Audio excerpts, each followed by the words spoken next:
If that was on right there, you'd see our deflection interval. I guess they couldn't turn it off for you guys, but he's almost at the standard. Not quite. Last year he was what we call DFL. He was at the bottom of our deflection interval, and it's a big deal, you know. So he's almost at the standard. He's just got to keep working and get there. In fact, he may be there after the last game. Just taking pride in defense. You know, I told Cam coming into this year, you're going to be evaluated by your defense. There's a lot of great players out there that can score the ball. I told him 4 things. You're going to be evaluated by your defense. You're going to be evaluated by whether we win. That actually comes first. You're going to be evaluated by your passing, and you're going to be evaluated by the efficiency with which you play. So scoring 25 on 22 shots is different than scoring 25 on 14 shots. And I think that he, you know, with the defense, the 2 biggest areas are literally having a defensive voice, like a really, really active voice out there, and then having very active hands. And I think if his hands are active and if his voice is active, then that's going to be a great start towards him impacting the defensive end. With that aggressiveness you've talked about on the defensive end, like put 2 on the ball, how much of that is like predetermined reads and how much is that like the guys' power to make those decisions? It's both. It's both. You know, some of it's predetermined. You know, we're going to put 2 on the ball in this particular situation. But a lot of it is reads. And the timing is what's most important to read. So, you know, we're probably going to trap in this situation, but it's like when. You know, and a second or 2 makes a huge difference. A second or 2 earlier, a second or 2 later. Our guys are really good at that. We practice it a lot. I think it's a fine line, though, and this is, you know, just a timely question coming off of our last game. It is a fine line between gambling too much and, you know, being sound and being aggressive. You know, so I thought a little bit, especially as that game wore on against Central Michigan, because we were getting so many deflections that it was like, oh, every time, let's just run off our man and try to get the ball. Well, the better the competition, the less you can do that. And at the end of the day, our goal on the defensive end is to get a team stop, not to get a deflection, to get a team stop. Now, we believe that deflections really go into disrupting the other team. But if you go after deflections at the detriment of stopping the other team, then that doesn't make any sense. Last you talked on Monday, just going ahead to Maryland, you said there's like a few basketball things that you guys need to work on before the next game. Just what have the last couple of days looked like for that? What's like the prep for Maryland been? What's going to be important for you guys?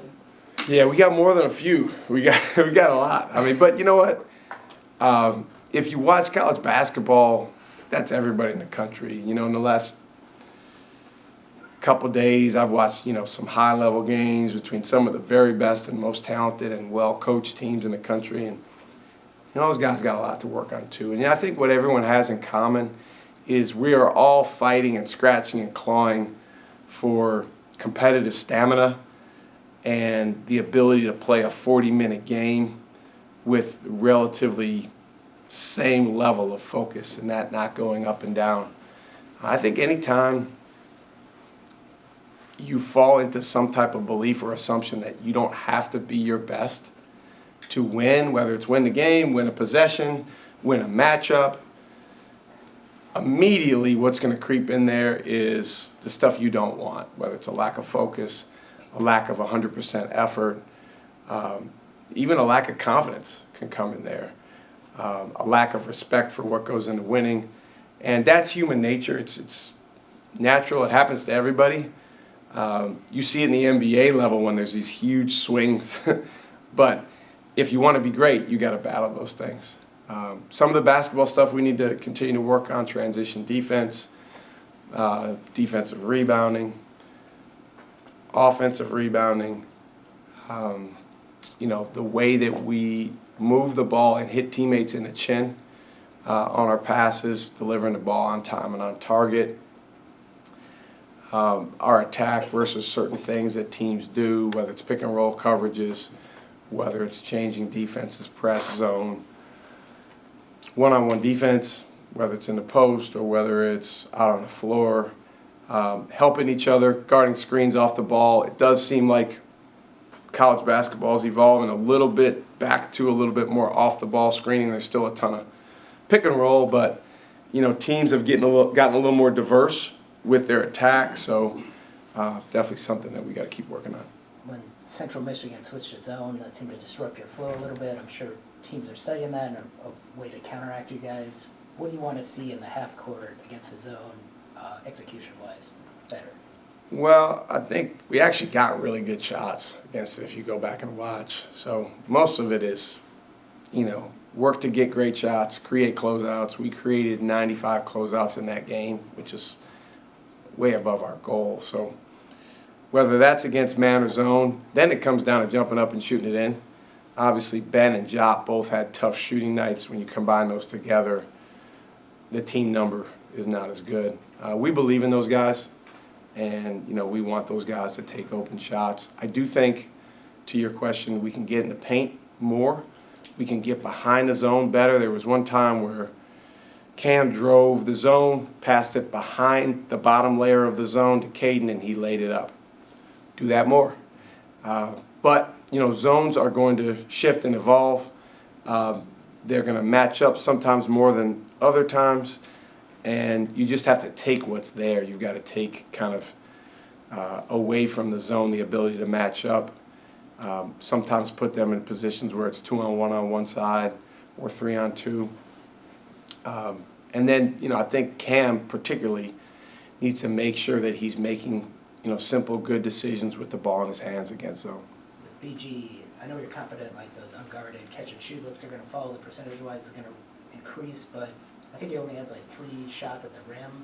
Do you want to see, is it important for him to, pick and roll or rim run to get shots closer to the basket versus, always popping out to the three-point line? Yeah, we want shots at the rim for all of our guys. That's we call category 1. That's the most important shots we can get, is being in the deep paint, and he's no different. So, yeah, there's absolutely different ways to do that, whether it's cutting, offensive rebounding, transition, rolling. Sometimes off of pick and roll, we'll have him roll. Short rolls where he can catch it and attack. He had the dunk the other night where he drove his man. So there's a lot of opportunities for him to get in the paint.